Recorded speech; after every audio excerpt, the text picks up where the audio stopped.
Nga si Master Pinky naman ang titira mga lods. Medyo mahaba ang kanyang pana.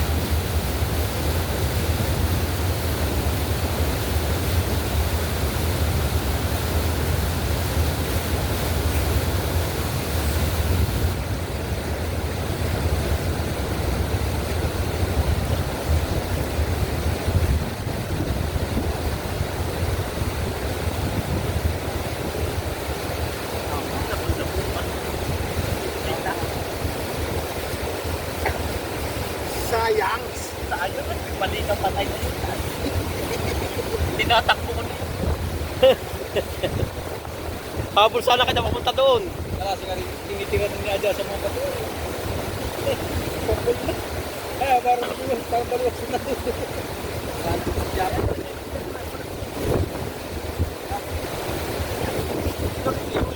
Labon-labo ay tapos yung mga bato, yung mga may nakaharap na bato, wala si tira niya sa mga bato.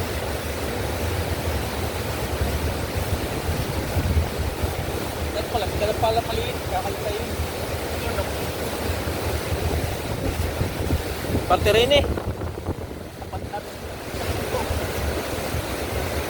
Sapat na.